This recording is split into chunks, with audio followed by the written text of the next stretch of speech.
Raila Amolo Odinga, who is the ODM party leader, concluded his 3-day tour of the coastal region. Raila Odinga visited Lamu, he visited Kilifi, Raila Odinga visited Kwale and Mombasa counties. And during the entire period, only one governor from the coastal region joined Raila Amolo Odinga, the governor for Lamu.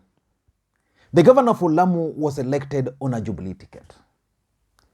Mombasa Governor Ali Hassan Joho, who is also the ODM deputy party leader, did not join Raila Amolo Odinga for reasons which are understandable. Hassan Joho was with Raila Odinga in Dubai and he remained there. Kilifi Governor Amason Kingi was missing in action. Of course, as a matter of fact, Kilifi Governor Amason Kingi is charting his own political path. And already I'm being told his team are finding it difficult on the ground or is likely to make a comeback to the ODM party at the right time. But one thing was notable. Raila Odinga was not accompanied by many members of parliament from the coastal region. While in Kwale, you could count the number of members of parliament from the coastal region who accompanied Raila Amolo Odinga. It's the first time. So why is it that these members of parliament, governors, senators, and MCs decided not to join Raila Amolo Odinga the way they've been doing in the past? In this video, I want to try and explain to you guys why that happened, why leaders from the coastal region snubbed Raila Odinga's meeting in Kwale, in Kilifi, in Mombasa, and in Lamu.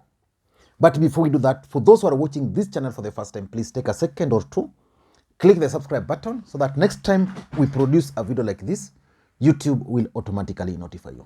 I want to be very, very brief today and straight to the points. In the past, Raila Odinga's event in the coast would attract several members of parliament from the region. But this time, most of them were missing. Why? In my view, number one, the first reason why they were missing is the fact that most of them are still monitoring the developments of a coast-based political party. The idea of coast-based political party was started by Governor Amason Kingi. And you all know, for example, in Kilifi, most elected members of parliament from Kilifi were elected courtesy of Amason Jaffa Kingi. And most of them are actually loyal to him. So probably that explains why in Kilifi, very few members of parliament joined Raila Amolo Odinga. So they are still monitoring whether that idea of coast-based political party is going to succeed or not. And already based on the information I've gathered, is that the PA party is not doing so well the way they had anticipated. And they want to either join Raila Amolo Odinga as partners or make a comeback at the right time. Let us wait and see. But the developments in that particular party is one of the reasons why most members of parliament are still taking a low profile. Number two, there is even the possibility that Raila Amolo Odinga has devised a new strategy to test his new team on the ground. The truth of the matter is that if you go to Kilifi, the governor is a second-term governor. If you go to Kwale, the governor is a second-term governor. You go to Mombasa, the governor is a second-term governor. These second-term governors will not play that critical role for Raila Amolo Odinga in 2022. So Raila Odinga has identified a new team to replace these second-term governors. In Mombasa, there is the emergence of two individuals, the Nasir, Abdul Samad Nasir, and then there is the emergence of Shebal, Suleiman Shebal. These two guys have always been constant figures around Raila Amolo Odinga. Unfortunately for Nasir, he was not able to attend these events because of the calamity which befell him. So probably Raila Odinga is testing his new team. In Kilifi, his new member is Gideon Mungaro. He was probably testing Gideon Mungaro's strength on the ground in the absence of Amason Kingi. So it could be a strategy. Number 3, I think the influence of ODM as a political party in the coastal region is reducing. It's reducing because of several factors. There is the emergence of UDA party, who are doing a lot of groundwork there. There is the issue of party nominations, which I'm going to tackle shortly. Then there is the issue of the emergence of that new political party.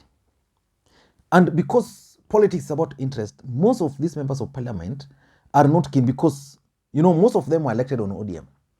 But for the past 3 or 4 years, these guys were either with Ruto or they were not actively involved in party activities. And because they are not very sure whether they'll be preferred, what they are saying is that ODM party and its influence is reducing a bit. So they are taking that low profile. In the past, they would make sure that they are present because the absence in a critical meeting like the events Raila Odinga held in the coastal region would just be your political obituary. So probably these guys are figuring out that ODM is no longer that strong. But time will tell. Time will tell. Number 4, in my view, is that probably these guys were not properly involved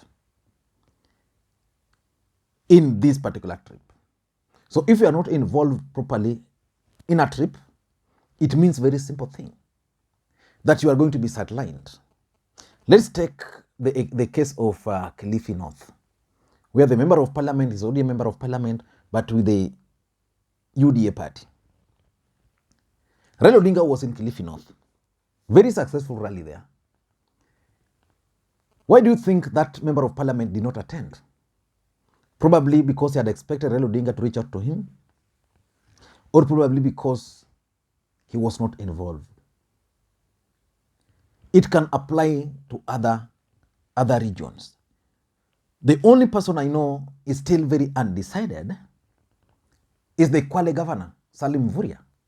Salin Mvurya is not very sure whether he should be with Raila Odinga, whether he should be with President Uhuru Kenyatta, or whether he should be with the Deputy President, Dr. William Samoei Arap Ruto. He's still undecided. You go to Taita Taveta, the governor there has already decided that it's Raila Odinga.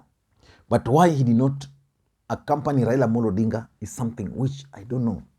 But for Kilifi, it's understandable. Maybe they don't want to open a war with the Governor Kingi. But I think probably because, of course, this meeting was not well planned. It was impromptu meeting. Just Raila Odinga was supposed to go to Western. Then he decided, I'm going to Coast.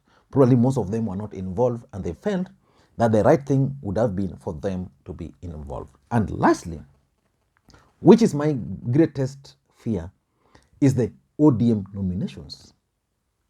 Can ODM as a political party conduct a free and fair party nominations? That's the question. And will it favor certain members of parliament and not certain members of parliament?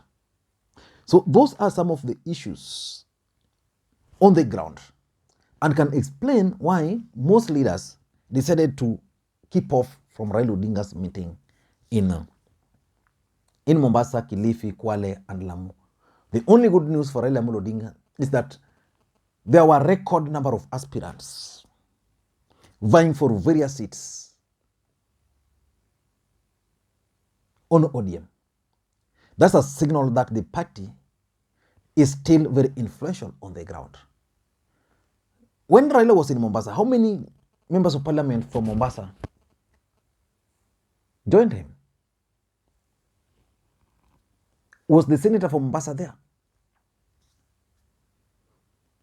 Was the women rep from Mombasa there?